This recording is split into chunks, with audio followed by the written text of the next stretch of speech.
All right, welcome to Indiana Beach. We're making a brief stop here. There is an hour left for park close, so we're just getting here after the rain. Hopefully get a couple rides on some of the classic Woodies here before heading down to Kings Island tomorrow morning. So welcome to Indiana Beach. Let's go see what we can do in an hour here. Walking in now. All right, we've officially made it into the park, and I have switched back to the Go Ultra camera because my $800 Luna Ultra is not waterproof. And this $300 Go Ultra is waterproof to some extent, so I figured I'm not going to risk it.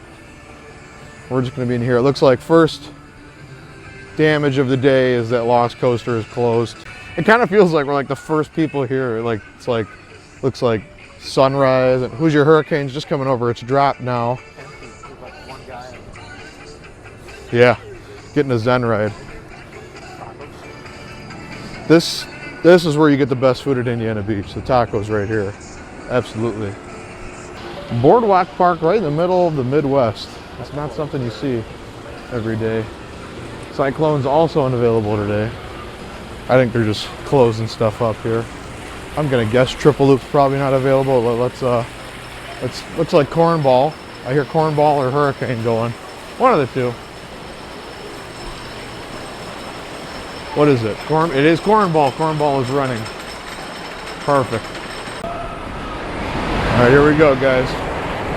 We're gonna start with the Hurricane, Cornball. Walking to the railing. Who put that there? Anyway, Hoosier Hurricane. Here we come. All right, pre-drop.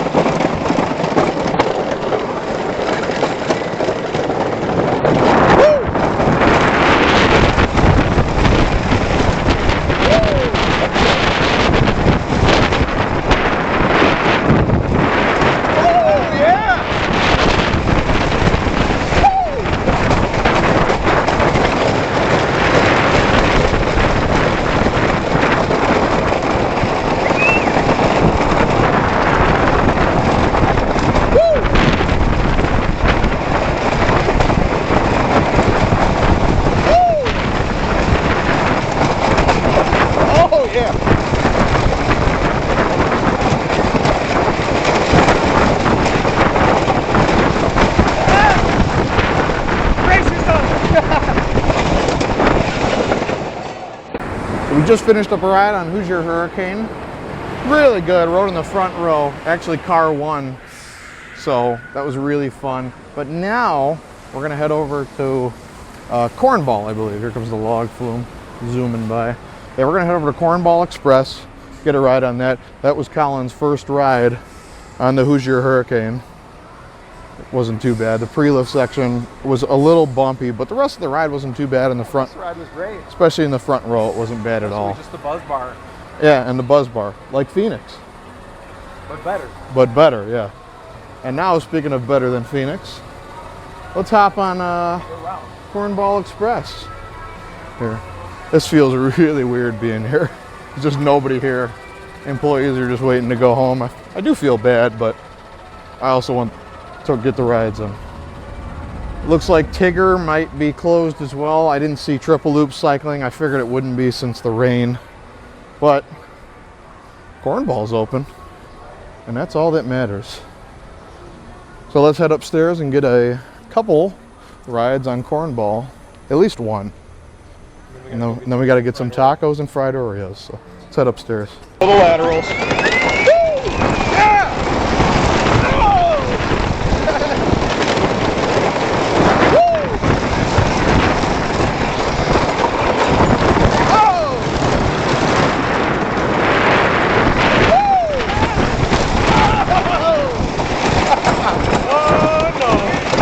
Oh yeah. Meal. Woo!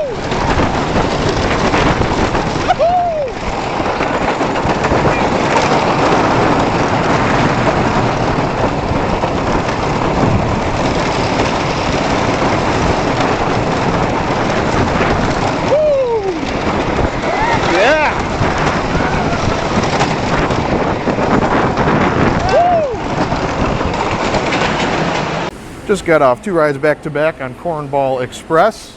Really good. Sat in row 3. Here's their new addition, by the way. Zero gravity.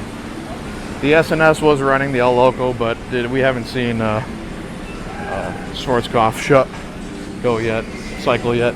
But we're gonna get some fried food while we're over here. Gotta get those gains and oh, hello. They turned the lights on. I think the Twinkies and the Snickers or the Oreos. I think we just do, yeah. We gotta do all 3, I think. Okay, we'll do all 3 and then a lemonade. I don't know. Okay, just fried food then. Okay, let's do it. So far we've done 1 ride on Hoosier Hurricane, 2 rides on Cornball. Always really good. This is just a really good, solid park. It's solid family park. Definitely I prefer Cornball of the 2 Woodies that are here. And then Lost Coaster's just even better. Oh, I thought I was about to get soaked. I saw that coming down.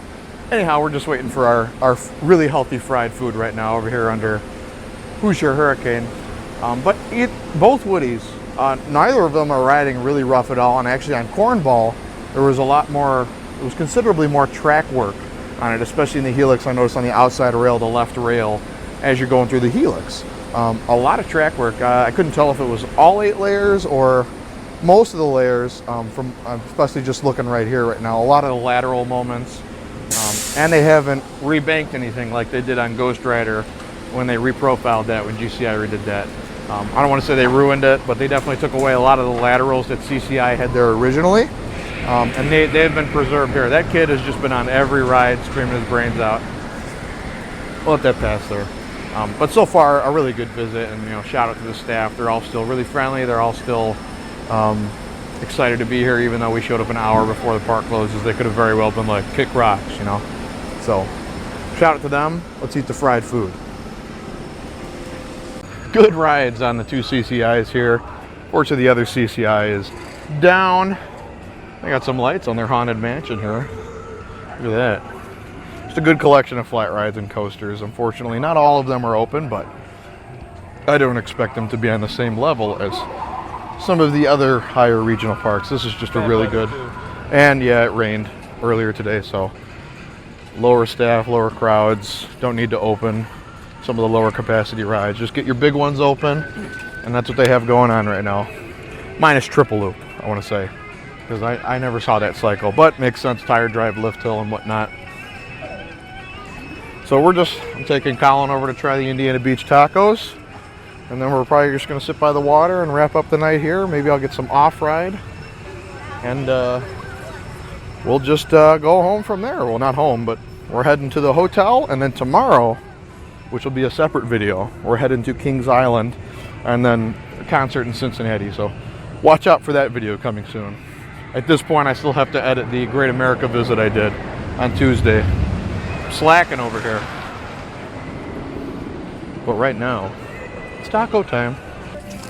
Mandatory taco. How's your walking taco? Pretty good. Pretty good. Pretty good. And that is an official review.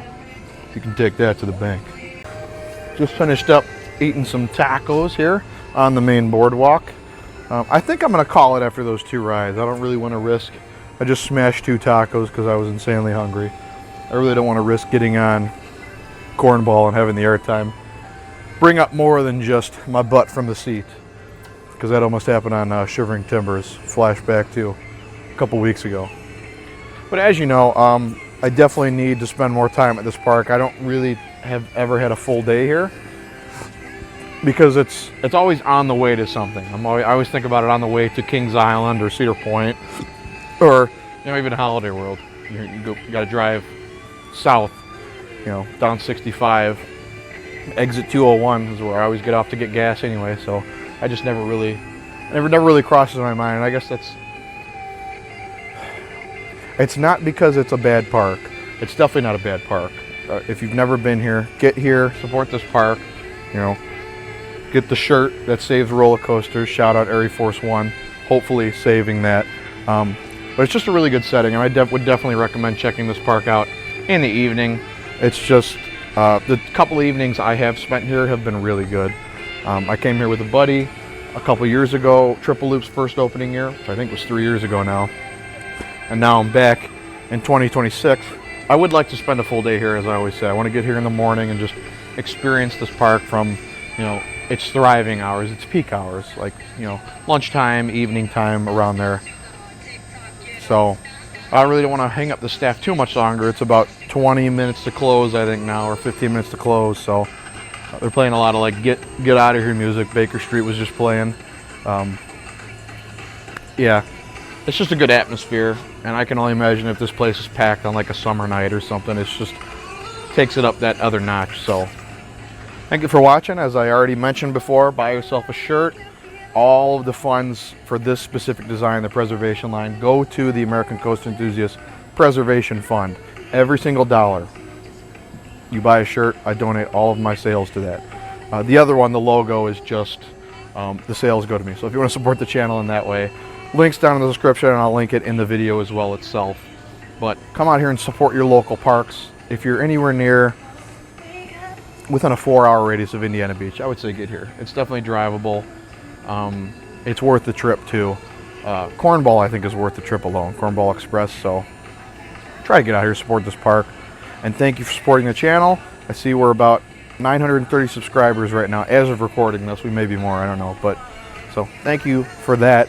Keep liking, keep hitting subscribe if you like the content, of course. Leave me comments down below about other parks that you haven't seen on this channel. I've been to a lot of parks that I've vlogged on my other channel that I never brought the vlogs over here because they didn't seem relevant. So I've been to a lot of parks, but I haven't put them on this channel yet. So anyway, thank you for watching, and we're going to start heading out of here now and head to our hotel in West Lafayette.